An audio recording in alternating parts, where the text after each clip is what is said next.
Bienvenue dans Léger du Savoir, la chaîne consacrée aux mythes et à l'évolution. Alors, aujourd'hui, on s'attaque à une hypothèse un petit peu particulière qui devrait éveiller votre curiosité, c'est l'hypothèse de la savane.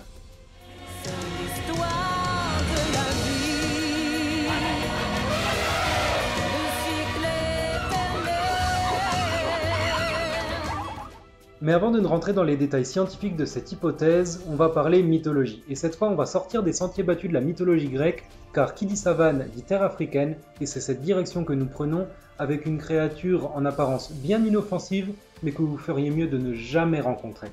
Faute de n'avoir trouvé une créature vraiment impressionnante dans la savane, celle-ci nous vient des forêts tropicales du Zaïre en République dominicaine du Congo. Notre terreur du jour s'appelle l'Eloko. Ne fait pas plus de 18 kg, 1,20 m, sa peau est recouverte de mousse et ses cheveux de feuilles. Bon, ok, vu comme ça, c'est pas le monstre qu'on avait l'air de vous vendre pour être si terrible, mais attendez la suite. Son régime alimentaire se constitue de fruits et de plantes. Non, c'est complètement faux, il ne bouffe que de la chair humaine et l'ouverture de sa bouche peut dépasser la taille de sa tête. Il est moins mignon maintenant, pas vrai ?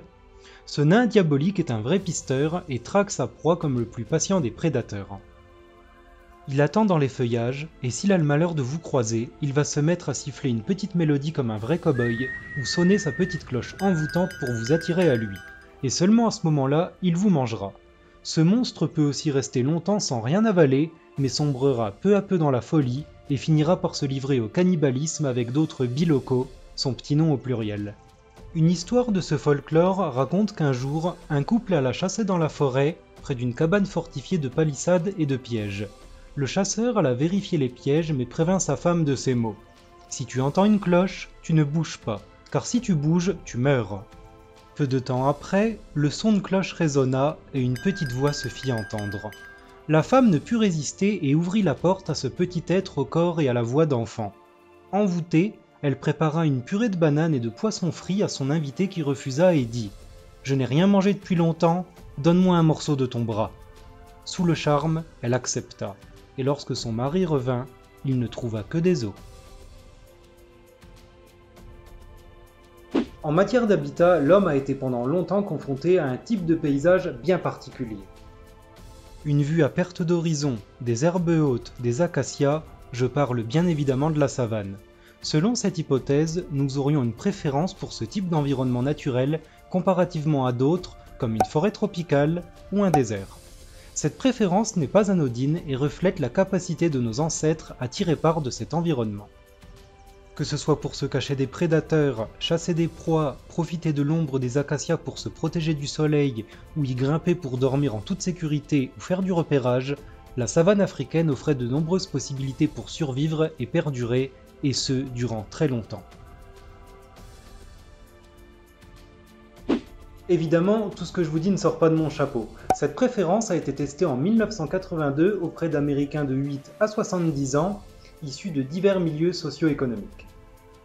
On leur présentait des images issues de plusieurs milieux naturels, à savoir la savane, forêt tropicale, forêt de feuillus, forêt de conifères et désert.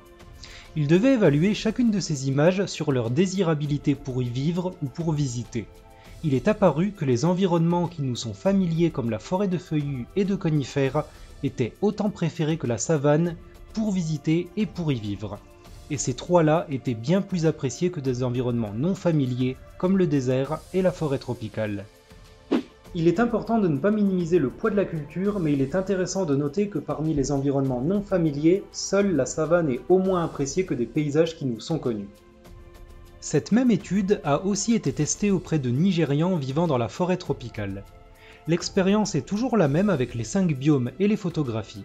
Cette fois, il est apparu que la savane était largement préférée à tous les autres biomes, alors même que la forêt tropicale est leur milieu d'habitat, et soutient donc l'hypothèse que la savane est un environnement que nous affectionnons, mais que cette préférence peut ensuite être quelque peu altérée par le poids des expériences et de la culture.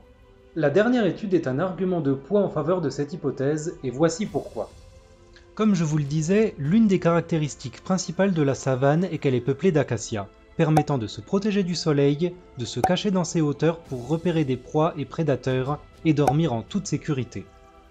L'étude en question testait justement auprès d'Américains, d'Argentins et d'Australiens leur préférence pour divers types d'acacias qui variaient sur la hauteur, le type de branchage ou encore le feuillage. Et il se trouve que parmi ces divers arbres, l'acacia de la savane était celui qui était jugé comme le plus attrayant, renforçant cette hypothèse qui au premier abord pouvait paraître un peu étrange. J'espère avoir réussi à capter votre attention avec cette hypothèse que je trouve vraiment fascinante et qui montre à quel point notre lointain passé de chasseur-cueilleur continue à façonner notre psychologie, sans minimiser toutefois le poids de la culture et de nos expériences. Merci de nous avoir suivis sur cette nouvelle émission. Laissez-nous un pouce bleu si vous avez aimé notre travail, abonnez-vous, partagez et rejoignez-nous sur Instagram et Facebook pour du contenu exclusif. À très bientôt sur Les Jets du Savoir.